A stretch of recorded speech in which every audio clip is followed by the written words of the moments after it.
Okay. Is there feedback? I don't know if I think my speakers are off. Okay. All good. No, you don't have to be sorry. I mean, I completely understand. Yes, hybrid is it's hard, but it's more inclusive. So we should try to make it work. Um, so I was talking about, yes. So I worked at Microsoft a few years. This is also when I started to look at the space of ICT and development, looking at how ICTs are being designed, could be designed in the spaces of development. So that's what helped me make a shift towards doing the work that I do today, the work that I care about doing, which in large part is focused on studying ecologies of care in variously constrained contexts. So this is what I'm going to talk about today. But before I begin, I want to be clear about what I mean when I use the word care. So here's a definition. Fisher and Toronto have defined care as everything that we do to maintain, continue, and repair our world so that we can live in it as well as possible. This world includes our bodies, ourselves, our environment, all of which we seek to interweave in a complex life-sustaining web. So in my work around understanding care, it has come to mean bringing and restoring dignity and the work that goes into this. And in this talk, I could focus entirely on care in the context of frontline health, right? And this is a space that my student Azra and I have been looking at for almost a decade now. But care isn't just about caring for the body or bodies. It's embedded in more complex systems that enable it or that it enables. And this shows up in work that's been led by Navina and Marisol that examines care as orientation, care as a lens to uncover possibilities and limitations for tech and design. Care isn't just about the what and who, it's also about the how. So the rigor with which we pursue our work and make it good, whatever good might mean to us. And as we expand our purview within computing to the wider world, we've got to think about how we can do better at the how. This is also what I've learned from working with Marisol and Sachin. That is work I'll introduce you to. And all this depends on a deep philosophical commitment, right? This is where it all comes from. So this is praxis. What does it look like to bring care into the knowledge work that we do? Why do we or should we choose to do this in the first place? And I'll share from work done with Navina, Vishal, and others. And care forms a big part of who we are, what we value as people, as scholars. Packaging this into 4 clean buckets is also a little bit simplistic, but these layers of care have helped me kind of think through and make sense of the care conversations that are constantly running in my head, but also I feel around us. And I hope that you can see some of the same. So let's look first at care as research. As researchers in technology or in computing, this is where we generally stumble upon conversations around care first, right? Be it in hospital or home settings, in individual or collective contexts, in formal or informal institutions. And this has been especially true over the last few years through the pandemic, where we've been hearing about the care crisis that we're faced with. And this has centered care workers throughout the globe. And there's generally wider recognition that these workers are being more and more impacted and that our care infrastructures are crumbling. So against this backdrop, Azra and I have been looking at the human-centered design of AI systems in frontline health from a worker-centered perspective. Workers who are predominantly women, underpaid, and overburdened with a wide array of care responsibilities. Workers who get recruited to support the development and validate the success of advancements in technology, in computing as these emerge. They get drawn into collecting all kinds of data, using this data of AI applications or implementing AI recommendations. And so we ask in this context, what does it mean for such AI systems in and for frontline health to be designed from a worker-centered perspective? How are these systems currently being designed, and how are their current designs failing frontline health workers? We focus on women workers in alignment with post-colonial, transnational, and third world feminist movements that center the experiences of women who have been historically marginalized in the global South. And we also align with calls across disciplines that attend to the exploitation of women in care work, in the home, and in the workplace, right? So one of our papers that I'll briefly talk about from the CHI Human-Computer Interaction Conference in 2021 presents an analysis of the discourse around AI in global health, drawing on data from an extensive literature review, as well as years of ethnographic fieldwork to examine AI efforts and the challenges and potential when viewed from the perspective of frontline workers. One way to frame this effort would be in terms of the streetlight effect, which, if you're not familiar, I'll quickly mention that this is a phenomenon that alludes to a type of observational bias. So when one looks for things where they are easiest to find, such as keys under the streetlight, not where they are likely to be found, maybe in the dark, maybe at home, right? And Mark Moritz has also written about this being a tendency with big data, where he says, without checking facts on the ground, researchers can fool themselves into thinking that their big data models accurately represent the world that they aim to study. So it is this effect that we uncover in this paper. The light is where the AI is, with problem discovery still to be done. Right. So when we started working on this project, this was back in the summer of 2019, we had many encounters with AI enthusiasts in and from the global South who were pushing to deploy data-driven approaches with insufficient regard, as we saw it, for realities on the ground. On the one hand, we found ourselves in conversations where there was this great unfettered enthusiasm about the impact that AI could have in the world of frontline health. And on the other, we were shaped by our own ethnographic findings, which introduced us to everyday struggles of the frontline health workers in highly risky and physically taxing jobs, their unaddressed demands for better pay and working conditions, and emergent perceptions and use of mobile tech. The intersection of technology and frontline health has grown substantially across research and practice post-COVID. The efforts to advance AI in frontline health have multiplied. You've probably seen this also. And so it becomes more important than ever to look at these concerns and skepticism around use of such AI, data-driven approaches more broadly. For example, algorithms that determine who gets vaccinated, to cough-based diagnostic tools, to disease forecasting, and more. And our paper argues for a careful and directed approach when applying AI in these contexts, specifically in frontline health. We also recognize that outright refusal of these efforts can bring its own complication and challenges, right? It's not really helpful to just say no to AI. So in this paper, we look at how it would make sense and what are the spaces where AI-based systems could actually be more effective. So what we did was look at 347 sources. These included academic papers, articles, white papers, other gray literature, to look at all kinds of applications being proposed across the global South. And we then considered these applications in light of ethnographic data that we had collected over the past 3 years. This was specifically with accredited social health activists, which, if you're familiar with the frontline health space, these are ASHA workers, who cater to communities that have historically been underserved. And this was work that was done in urban environments, but historically underserved environments, where the interventions that have been introduced by the state government and healthcare authorities. So our analysis showed that most applications of AI, so almost 3/4, were centered around disease surveillance and forecasting, or diagnosis and screening. Other applications included risk assessment, chatbots. Chatbots are becoming even more popular, behavior prediction, data quality control, data digitization, and some others. And although we had gone in with concerns around Western algorithmic colonization, what we found was that the development of these applications was largely led by Global South researchers, but rarely in engagement with local actors, which then led to gaps in assumptions about on-the-ground contexts that are highlighted via the ethnographic data that we collected from a wide variety of stakeholders. This is work from 2016 to 2019. This is a long paper, but I'll summarize here what it says about frontline workers and their workflows. So planning and coordinating home visits is a big part of health worker responsibilities, and AI systems have been recommended to address the ad hoc nature of work in these contexts and help with this planning. We need to take into account the extensive high-quality data collection that such systems would require for them to be useful. We also need to consider how these workers are already planning workflows, right, such as by focusing on the most underserved settings or making repeat visits when no one is at home. We need to treat these workers' time as fixed, given their already high workload. And then these workers serve as key connectors to local communities. Many organizations have tried to leverage this position as connectors to deliver different kinds of AI-driven services to communities, such as diagnostic tools. But diagnosis is only one of the many tasks that these workers are involved in. So we need to consider how these tools are introduced and support entire workflows. These workers also end up with the responsibility of addressing multiple sociocultural dimensions of health, right? Whether it has to do with vaccination rates or with measles outbreaks or with family planning issues. AI systems for diagnoses may not catch these aspects. And a fundamental issue is a lack of recognition of the work and the knowledge that these workers do have.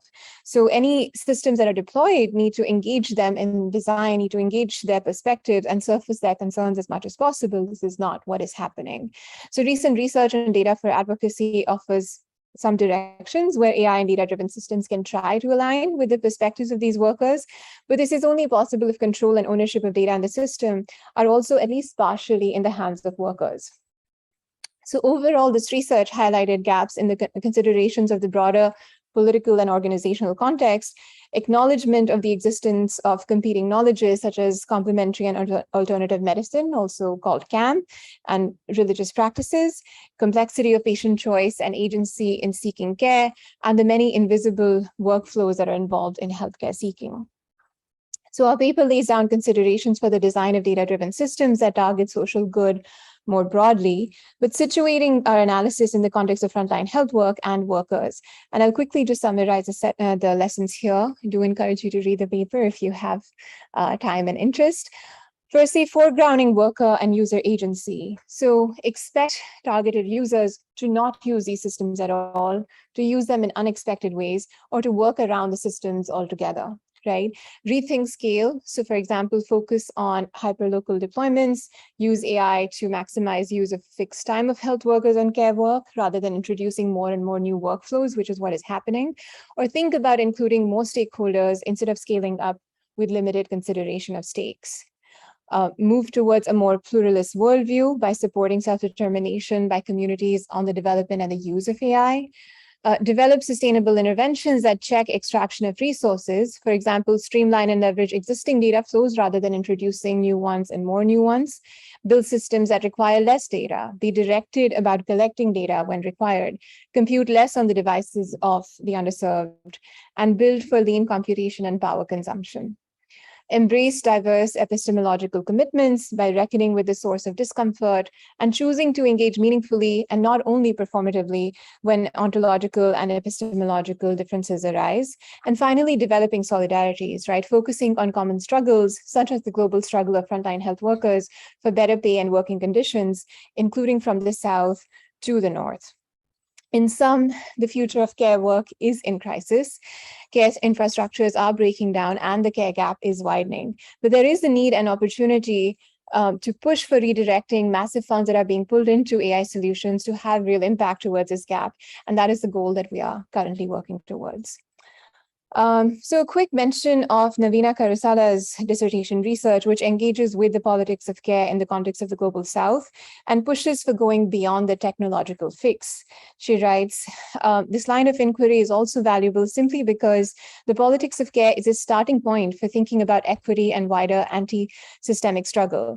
If care workers are mostly women, then understanding the effects of technology in care work means understanding the effects of technology on women's working conditions.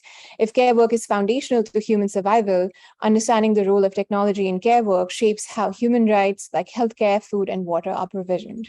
Right? She notes that in response to crises of care, societies often reorganize care spatially, financially, or technologically.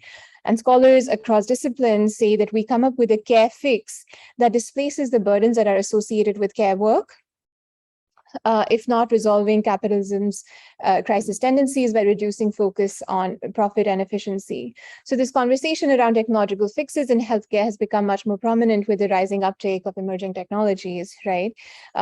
Specifically, so with the development of AI and data-driven technologies for healthcare. And the pressures to digitize healthcare due to the COVID-19 pandemic. Technological fixes by themselves may not necessarily be inherently good or bad, but they can become part of design narratives that suggest how we should go about addressing the care crisis and who or what care work can be displaced to. They can also actively engender harms. So the big question then that this work and the work on frontline health that I just presented is asking is, can we as technologists and designers dare to imagine alternative futures for care workers that center the experiences of these workers in ways that are sustainable and holistic, and such that we don't settle for fixes and aspire to a world where care becomes the organizing principle of our communities. Right. So with that goal, taking a step back from thinking about care work that is centered around bodily well-being alone, we look at care as orientation, care as a lens. And here's a quick example of what it means to look at care as an orientation. So a few years ago, we conducted ethnographic fieldwork and design-based research at an after-school center in an underserved area in Mumbai in India, where we drew on more than 100 hours of observations, interviews with students, teachers, staff, volunteers, and parents, and a co-design workshop with teachers and parents. And our goal here was to go beyond this narrative of lack, right, to take an assets-based approach, so drawing from assets-based community development approaches, to look at what resources were already present in the learning environment. So not to go in saying, oh, there's need for education, there's need for tech design, but really thinking about what are the configurations within this space, how are people organizing to actually enable education and learning in these spaces. And what we found, and although we didn't go in looking for care, but it was impossible to escape it, whether it was the coordinator, the teachers, the staff, students, all came together to care for the center as a third space. And these caring behaviors were then interconnected with caring for the technological interactions within the center, variously in support of the learning processes, right? So Nell Noddings from the education discipline has shown that modeling and teaching care is essential for the teacher-student relationship. And we extend this work to show how care can also have ecological impacts throughout a learning environment. So in our work, we found that care helped establish a sense of ownership and responsibility among these different stakeholders. All of them came to feel responsible for ideas and actions. Teachers took initiative to improve their teaching methods. Students showed responsibility for this shared space. Care fostered interdependency. Care also played a role in building community. And we found that these were the behaviors, the interactions that we wanted to build on. These were the assets, so to speak, that we wanted to capitalize on, not just look at what lack there was, right? So we pointed out in this work how technology could be designed to support these caring behaviors, to leverage care to shape technology use or design, and to extend care from one area to another, all in service of the learning environment and learning goals. In a completely different context, but also looking at care as orientation, Marisol conducted an ethnography in April 2016 when a 7.8 intensity earthquake hit Ecuador. And this was a study of citizens across the country self-organizing to gather, mobilize, and distribute supplies to affected populations, assuming the role of ad hoc humanitarian logisticians. And our work here presented a situated perspective of how these citizens straddle the boundaries of online and offline activity for earthquake relief. So we provided an understanding of how various social media channels could support informal on-the-ground crisis response, but also where they fell short in the process. Studying the emergence of care where social media fell short allowed us to make recommendations for technology design to improve the effectiveness of logisticians in crisis response, right? So we were looking at what behaviors, not just what people were doing with the technology that was available to them, but really what they were doing outside of that technological engagement to see, well, what is technology not meeting? What are goals that we could try to address? So highlighting the care-based action citizens are willing to undertake in relation to the disaster landscape helps us to unpack the reasons that motivate these actions, suggesting those citizens' information needs that might require further support and could be supported by technologists. In both cases, care as orientation allows us to uncover possibilities for technologies that are rooted in already expressed needs and aspirations of our research participants. Care isn't just the what, where, and who, it's also the how. And as we expand our purview to embrace more and more diverse populations and contexts, we need to rethink how we engage. We're increasingly crossing cultures, we're engaging across class, caste, gender, and other divides. We need to ensure that the methods that we're using, the perspectives that we're engaging, do justice to these diverse groups that we are working with. So here, care is rigor. And again, coming back to Marisol's dissertation project, where she looked at technology supporting the educational system to cater to the needs of Hispanic immigrant parents. And this is work that was done over 4 years, ethnographic work, design-based work with more than 300 participants in Atlanta in the US. And fundamental to this project is the question, instead of starting from people's needs and deficits, can we take an approach to design that starts from a deep understanding of people's strengths and capacities, their assets? And I won't go into too much detail, but again, this entailed really bringing together people and talking about what meant what had value to them, and then using that to frame potential technology design. Sachin Pense, one of my PhD students, just presented work this year that talks about going from treatment to healing towards a decolonial digital mental health. So completely different space. But again, if you look at mental health, and if you're familiar with some of the standards that have been used in this space, right? Firstly, this is becoming a bigger and bigger problem, as we know. It has been growing through COVID, and right now there's just not enough resources for catering to the needs of people across the world. In the South, it's in the global South, it's even worse than it is in the global North, right? Research around mental health and mental illness has also become increasingly commonplace in computing, with investigations into how people seek technology-mediated support, predictive analyses of when someone may be at risk of severe distress, and interventions to improve individual health. So together, these lines of inquiry explore how technology might be able to improve mental health and also prevent symptoms of mental illness. But if we take a step back and really look at the literature around the history of psychiatry, documents that colonial power relations have been defining factors for what forms of distress have been validated by clinicians as being mental illness and provided with care, and what forms of distress have been ignored, right? So for this, I think I'm going to be running out of time pretty soon. So what I really just want to highlight is that when we look at the context of digital mental health, and we look at standards that have been used and take a historical view, we find that a lot of these standards are coming from an understanding that is sort of limited of where people come from, right? So I can go into much more detail later maybe, but just to highlight what it means to go towards a decolonial digital mental health is to explicitly acknowledge the role of colonialism and coloniality in creating mental health that prevents people from accessing care based on their own experience and risking harm in pursuing care on their own terms. Consider how the design of technology-mediated support might propagate historical forms of marginalization and power dynamics that rob individuals of agency over their care. And then think broadly about what might bring healing to an individual rather than the treatment of specific symptoms, centering cultural validity and medical pluralism. So this is also extensive review of just what approaches have been used through the years and thinking about what it means to bring decoloniality to the space of digital mental health interventions. Finally, talking about care as praxis, right? So as we expand our worlds, we also find that we need to expand our worldviews. And this will entail developing a critical consciousness in the terms set by Paulo Freire, where we bring ourselves to question the perspectives that we have held on to and make space for more. And here the fundamental questions that we need to ask are, what do we consider knowledge and whose knowledge counts? So a bunch of us have been involved now for a couple of years in a conversation around citational justice. So whether and how our citational practices recognize voices that have historically been located on the margins of knowledge production in general. And we've been looking specifically in the field of computing. And this involves, recognizing our own complicity in citational injustices, and our role in working towards citational justice calls for courage, like with many other kinds of learning. So here we join a growing coalition of voices that discuss the politics of knowledge production and epistemic injustice, voices that have raised concerns around biases against topics and methods, and against researchers with disabilities or Black women.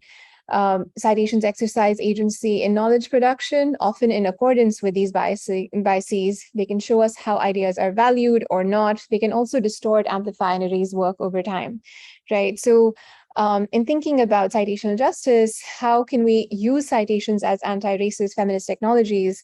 How can we use them with intentionality to cite scholars who have historically been marginalized in these spaces, to draw connections between isolated nodes of knowledge so that work that is done in disparate geographies could productively inform each other, to break the culture of silence, which according to Freire is necessary for developing a critical consciousness. And with citations, this might mean normalizing, talking about citational injustices, and pushing for recognition of scholars on the margins, right? So I won't go into too much detail, but just to say that when we think about care as praxis, we also think about what philosophical commitments we are bringing to this work, right? Where we're coming from. There's also, finally, the aspect of planetary care, which we cannot afford to overlook anymore, right? And this is some work that we're doing where we're looking at the severity of the problems associated with climate change and how that impacts computing. So computing scholars have begun to problematize the politics of growth in computing. Alan Borning and colleagues note that the IT industry has linked itself strongly to this ethos of growth, with some particular manifestations of being the constant need for novelty, the accompanying throwaway culture around consumer electronics, and the glorification of disruption for its own sake. Yet growth that requires ever more material resources cannot continue forever in a finite world. Anne Light has also pointed out in the field of human and computer interaction, as HCI researchers and designers, we are not designing individual interactive devices. We are contributing to a technologized environment where, regardless of our personal motivations, world-defining initiatives are being pursued for profit and or to see what greater technologization is possible. Neither goal is healthy for life on the planet. So how do we think about going beyond this paradigm of growth in computing more broadly, right? How do we think about actually limiting our activities, our design capacities, thinking about planetary care? So in sum, there's a lot to care. And I talked about care as a what and where, sometimes a who. I talked about care as orientation, the lens that we take to look at what's happening in the world, care as rigor, the how, right? Emphasizing the importance of method when we deal with questions of difference. And finally, care as praxis in our deeper and more fundamental philosophical commitments to knowledge production. And there are multiple entry points to care. There's a lot that we can do to move toward futures that are both caring and careful. I think there's many examples that you might find around you, but in my own kind of circle, I found that there are people who are working at bringing care into the gig economy, or looking at care work in the context of data, or looking at planetary care and how computing is impacting that and what we could be doing within the computing space, right? There's a workshop that we organized last year at the computer-supported cooperative work, the CSCW conference. And this really brought together just all the different ways in which people, this was about 70 people who came together to talk about care work in very different domains, not just healthcare, right? And then there's a large group of people that I've been working with in the Care and Wellbeing Collective, who are really coming at care from many different perspectives. And all this to say that there is work to be done, and there is work that can be done, and bringing together communities to talk about care is what is needed. So with that, I will leave you with an invitation to think about, to build community around care in your own circles. Thank you.